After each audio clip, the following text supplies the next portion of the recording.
So thank you for joining us. My name is Michelle Winnett, Vice President of Partners and Strategic Marketing at Ruby.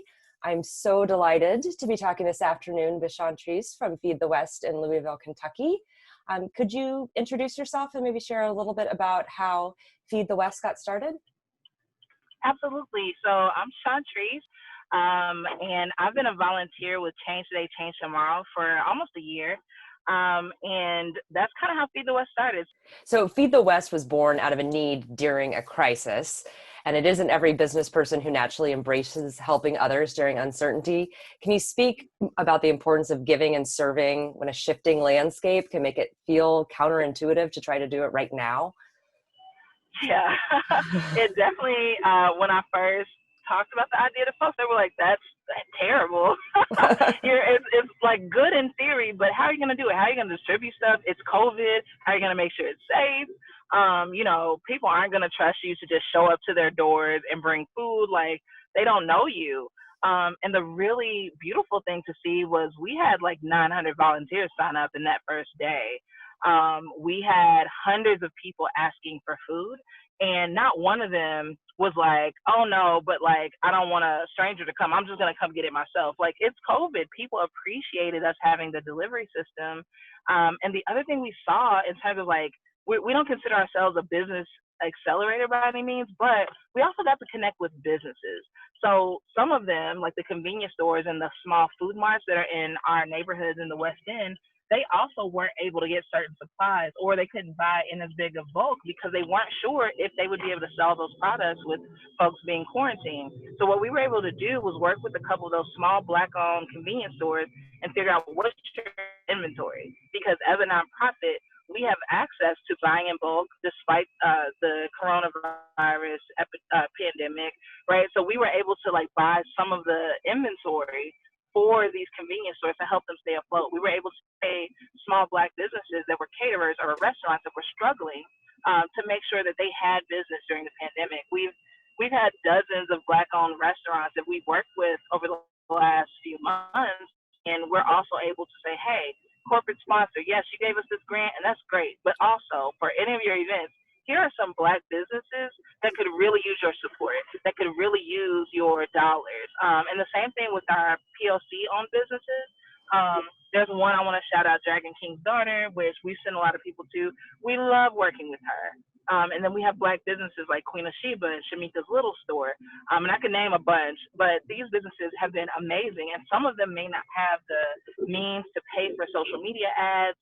They don't have necessarily the background. Like, they are chefs, so they're great at cooking the food and presenting the food, but they may not have the capacity or the staff to amplify their message. So we've been very blessed to be able to do that for folks, because we don't want to jump into the restaurant game by any means, but what we can do is help those folks make sure their businesses stay afloat during the pandemic and beyond. So we've been very proud to be able to do that in a small way. And so as a person who has started businesses, who has worked with startups, it's not just food, it's connected to so much more. And a person who is struggling to have their business get off the ground, but they're also struggling with food, clothes, and shelter, if you can give them some free groceries a few times, that means that they can, okay, now I can pay for my website because I don't have that bill. Now I can make sure the lights are on. It connects to so many other things, and it just helps folks to blossom professionally and personally. So it brings me so much joy to just be able to connect with folks and see how their businesses grow. I picked my son up actually from an organization that, didn't really have the opportunity to flourish before the pandemic, because there were so many folks competing with them, and they couldn't really get the word out about their program. And so it's been really good to have that opportunity to make sure that these businesses that would otherwise kind of sink get to flourish. And so Real Kids Play Care is a Black-owned business that not a lot of people knew about, but now we were able to pay for a bulk of hours. So parents can just drop in and say, hey, I'm with Change Today, Change Tomorrow. And, they said I could have 2 hours today, or I can have 8 hours today. And it's been great, because then those parents can work on their business plan while their children are being taken care of in a COVID-safe environment, in a healthy, emotionally and otherwise healthy environment. So we are very proud of that. And part of the reason we've been able to do that more in the last few months is because people trust us from Feed the West. So I know I'm like talking your head off, but that's No, like one thing I'm really proud about is just those connections. it's fascinating, absolutely. And Feed the West growth in such a short time has also been amazing. So what has happened in a few months' time, and what does the trajectory look like from here? Yeah, so we actually just hit 17,000 people getting food from us in the last 3 months. It's almost 3 months. It's almost our 3 month anniversary next week. And so we've been able to give groceries to 17,000 people in the West End. Each person gets at least $85 worth of groceries. Now, some weeks we may have a lot more donations, or we might have a grant that month, and so we're able to give more, but at a base, we give at least $85 worth of groceries. And it has been amazing. And in addition to the groceries, we've also run Clothe the West through Rebecca Ward at Black Lives Matter Louisville, and she's been able to work with hundreds of people. And it has flourished, and it's really exciting to see folks start businesses and start like initiatives from doing Feed the West or volunteering with us. And we've had some folks who, when they started with us, they had zero nonprofit and development experience, and now they're able to consult for other organizations. Now they're able to add this on their resume that they helped us raise money for a program or helped us coordinate a program. So Feed the West has, again, turned into something else. So we also have Black Market Kentucky, which is going to be a grocery store in the West End, small grocery store focused on primarily Black-owned vendors. So having food in the store that was produced and created by Black folks, specifically Black farmers like Kentucky Greens, Cleve Family Market, Barber Farms, because a lot of times those farmers, due to historical injustices and sharecropping, have not gotten the opportunity to be in major stores. So we're super excited about that, and it's allowed us to have an ecosystem of success. So not just the food from, where are we getting our flyers printed? By the way, it's the Mattel Group, which is also Black owned. I know I'm shouting out a lot of people here, but it's enabled us to do something we're passionate about while also being able to sustain our own families. And in this time, a lot of people are struggling. A lot of people don't have an opportunity like we do, and we're trying to share the wealth.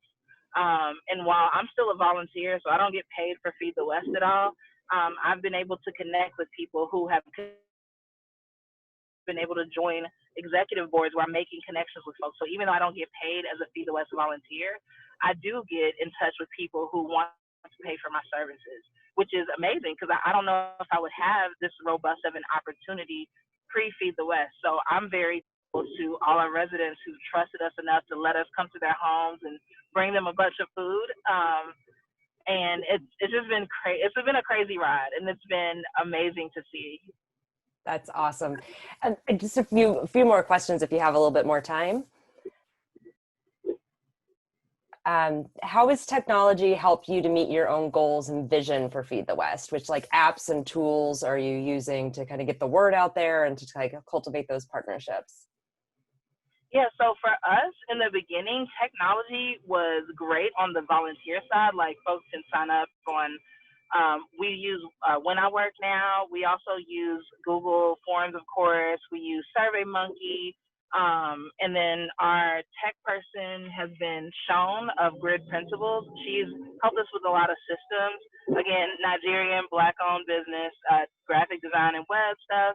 So that has been great on the volunteer side, but what we found on the resident side, or folks getting groceries from us, is that technology can often be a barrier because a lot of people don't have a computer or don't have internet access, especially with COVID. You can't go to the library or McDonald's to get the Wi-Fi.